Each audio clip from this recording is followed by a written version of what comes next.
Alors, le titre de l'homélie de ce soir, l'Apocalypse en procès. Alors, il y a des semaines comme celle que nous venons de vivre, où l'actualité, les événements du monde nous rejoignent en plein cœur. Et on vient à l'Église, on vient ici pour trouver du réconfort, du soutien. Peut-être que vous avez eu la réaction en écoutant l'Évangile ce soir, « Oh non, pas un texte de fin du monde encore ». Texte d'Apocalypse. Est-ce qu'on a vraiment besoin de ça ce soir comme évangile? Est-ce que c'est tout ce que la liturgie pouvait nous offrir? Moi, j'ai eu une bonne semaine cette semaine, puis personnellement et tout ça, puis je me disais, bon, alors quel est l'évangile dont je vais parler samedi, dimanche? Et voilà, c'est les annonces de la venue du Christ, le retour. Comment recevoir ces textes qui parlent d'Apocalypse? Qu'est-ce qu'on peut en faire? Qu'est-ce que ça peut nous dire aujourd'hui? Est-ce que c'est des textes qui nous font du bien?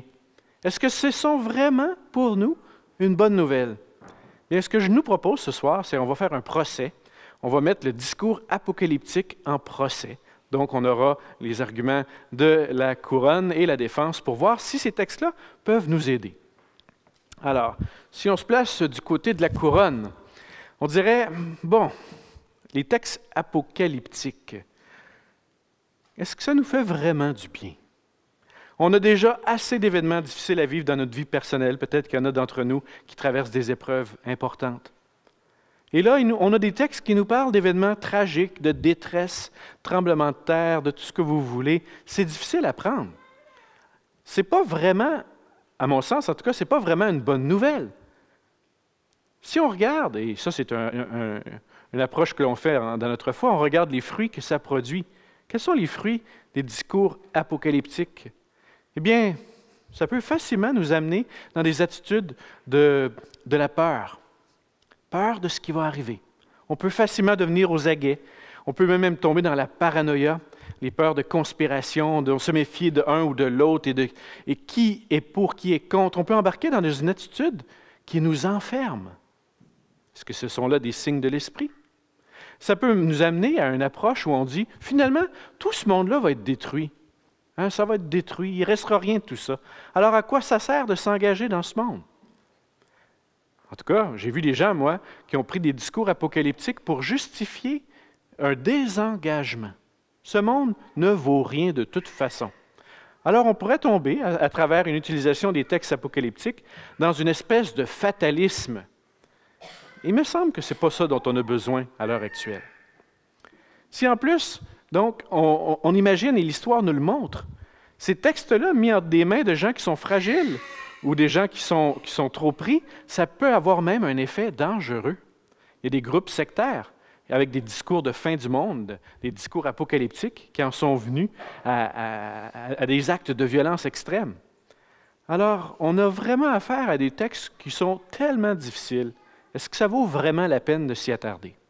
J'ajouterais, en tant qu'avocat de la couronne, votre honneur, j'ajouterais que finalement, ces textes-là ne sont pas très clairs. Hein? Si Dieu a un message à nous faire, il pourrait-tu le faire un petit peu plus clairement quand même? Hein? On n'est pas sûr de vraiment savoir qu'est-ce qu'il veut nous dire. Ensuite de ça, des histoires de prophéties, d'annonces, de choses, puis ça ne s'est pas vraiment réalisé. Pensez à Jésus qui dit ce soir, « Cette génération ne passera pas avant que le Fils de l'homme ne revienne. » Il me semble qu'il n'est pas revenu, hein, en tout cas. Comment comprendre ces textes-là? Est-ce que finalement, c'est inutile? Puis, c'est basé sur une vieille vision du monde, une cosmologie de l'Antiquité. Hein? On pensait que la Terre était au centre de l'univers.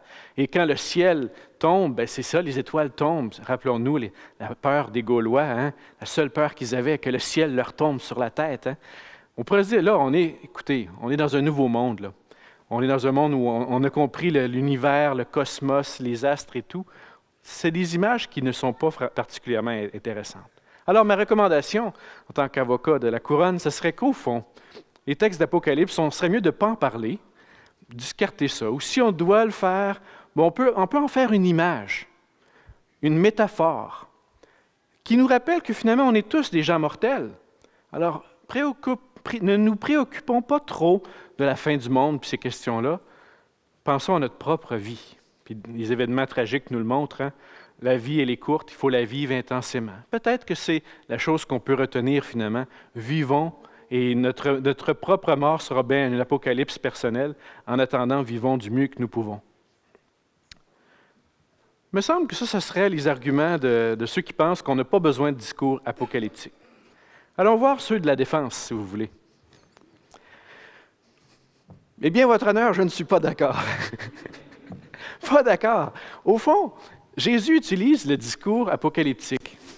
Et ce que Jésus nous donne, c'est toujours pour une bonne raison. Et même si ce n'est pas facile, c'est des textes qui doivent faire leur effet en nous. On doit les laisser nous travailler. Première chose que je dirais, moi, c'est qu'on a Jésus qui nous montre un discours qui n'est pas un discours naïf. Jésus ne nous parle pas avec des lunettes roses. Des fois, on voudrait une religion qui ferait juste nous dire « tout va bien », comme avec une belle couverture chaude, puis « oh, la vie est belle ». C'est pas ça. Et le discours de Jésus est un discours qui traverse toute notre expérience humaine, y compris nos drames, y compris les horreurs. Notre foi n'est pas une foi imaginaire, utopique, idéaliste. Elle est réaliste. Puis quand je dis ça, attention, il y a des gens qui, quand ils disent « moi je suis réaliste », c'est une manière de dire « moi je suis pessimiste ». Alors, moi je suis réaliste, donc tout va aller mal. Non. Jésus, à la fois, il y a un discours réel sur les vrais enjeux que nous traversons, mais en même temps, il nous dit, oui, il y a des épreuves qu'on traverse, mais il nous dit aussi, ça va bien se terminer. Jésus a toujours un discours d'espérance. Alors, première chose, le discours apocalyptique nous invite à avoir un regard réaliste, bienveillant, mais en même temps vigilant, en même temps qui traverse toutes nos épreuves et nos souffrances humaines, en gardant de l'espérance. Il me semble que c'est déjà un élément positif. Deuxièmement, on pourrait rajouter à ça. En fait, l'avocat de la couronne tout à l'heure disait que ça peut amener du fatalisme. C'est vrai. Il y a des gens qui pensent que ça ne vaut pas la peine de s'impliquer dans ce monde-ci. Moi, je pense que l'apocalyptique chrétienne, bien comprise, loin de nous désengager, nous invite à nous donner pleinement. Dans la foi traditionnelle, qu'est-ce qu'on dit? C'est que pour nous, les chrétiens, le grand événement de l'histoire, il n'est pas devant nous, il est derrière nous. Et c'est tout ce qui est arrivé en Jésus-Christ. Sa vie, la révélation de ce qu'il est, sa mort et sa résurrection. Nous attendons le retour. Donc, on est entre deux grands moments de l'histoire, si vous voulez. Et les grands théologiens, prenez saint Thomas d'Aquin et tant d'autres, appelaient la période que nous vivons le temps de l'Église. Et qu'est-ce que c'est les caractéristiques de ce temps de l'Église? C'est un temps où chacun de nous, on a notre part à jouer. Ce monde, nous savons qu'il s'en va dans une bonne direction. Ça, c'est encourageant.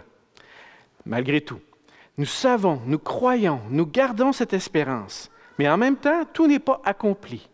Et c'est là qu'il y a un espace pour que nous soyons partenaires de l'œuvre de Dieu. Alors, moi, je crois qu'une bonne apocalyptique, bien vécue dans notre vie, nous rappelle que ce monde a besoin d'être transformé. Le monde tel qu'il est ne peut pas être le projet de Dieu. Non, le projet de Dieu, c'est déjà là, mais ce n'est pas encore. Et c'est cette tension féconde. Si on la garde, on n'est ni dans le découragement pessimiste, ni dans le rêve imaginaire, on est dans une approche constructive. Il y a des belles choses dans notre monde, mais tout n'est pas terminé, il y a encore du travail à faire.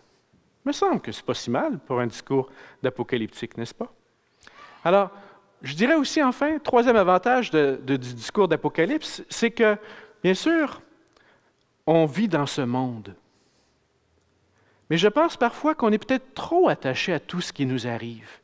Une petite dose d'Apocalypse nous rappelle que notre vie, elle est brève, que tout ce que nous travaillons, tout ce que nous construisons a ses limites.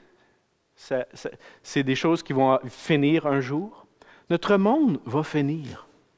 Et peut-être que le discours de l'Apocalypse nous invite à une capacité de détachement pour ne pas tout immerger, toute notre vie dans notre réalité.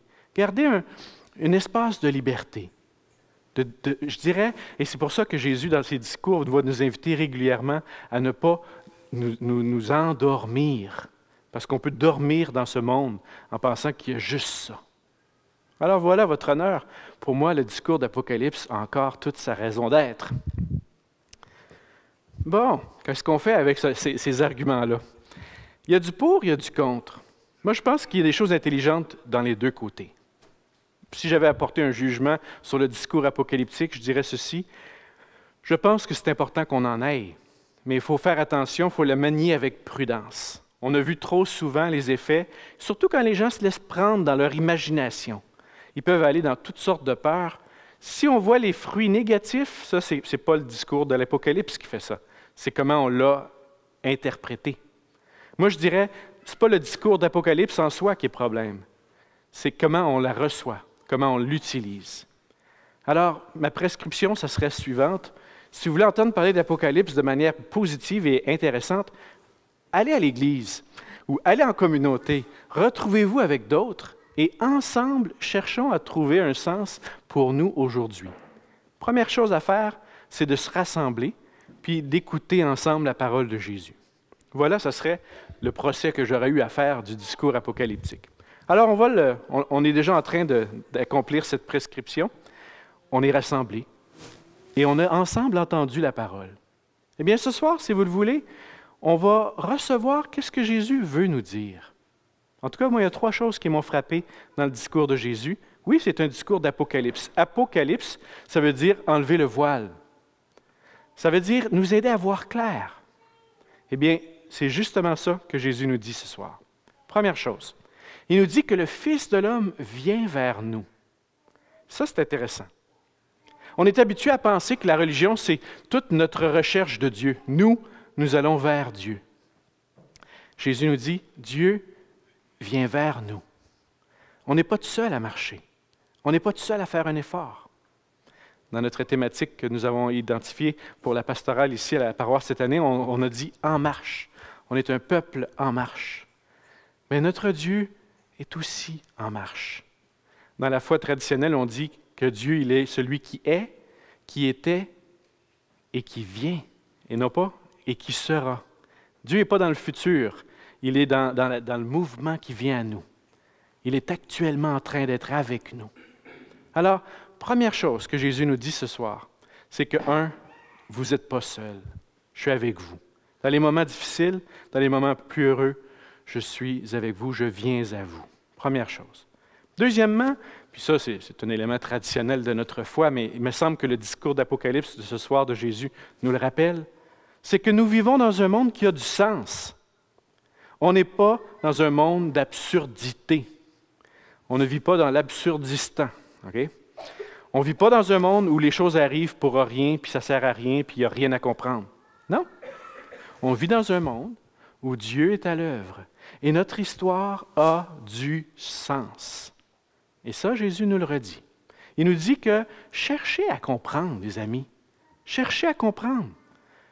Faites la lecture des signes. C'est ça qu'il donne en parlant de l'exemple de la figue.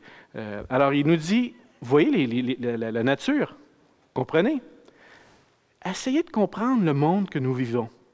Et vous allez découvrir que le Fils de l'homme, il est proche. Il est à votre porte, dit-il. Ça, je trouve ça intéressant. Si notre monde a du sens, si ce monde est dans lequel Dieu est présent,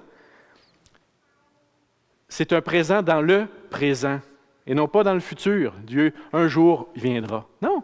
Ce que Jésus nous dit, il est déjà là. Il est déjà agissant. Pour moi, Dieu, si on a à comprendre les signes de l'histoire et du monde autour de nous, ce n'est pas pour avoir une connaissance ésotérique du futur et des événements à venir.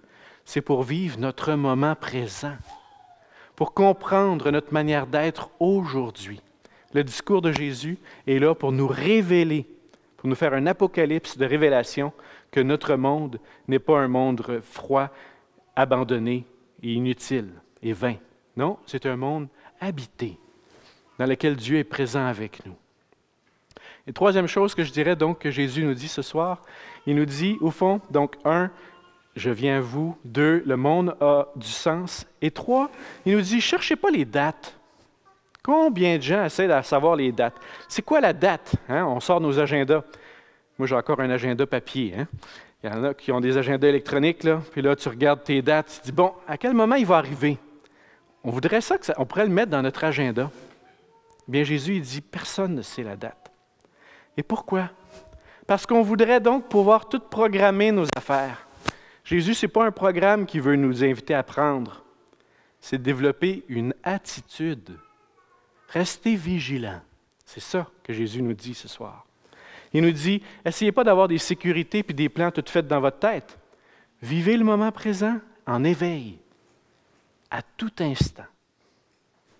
Alors, me semble ce soir, même si la semaine n'a pas été facile, même si on vit des choses vraiment difficiles dans notre actualité internationale, il me semble que l'Évangile qu'on vient d'entendre peut quand même avoir quelque chose à nous donner.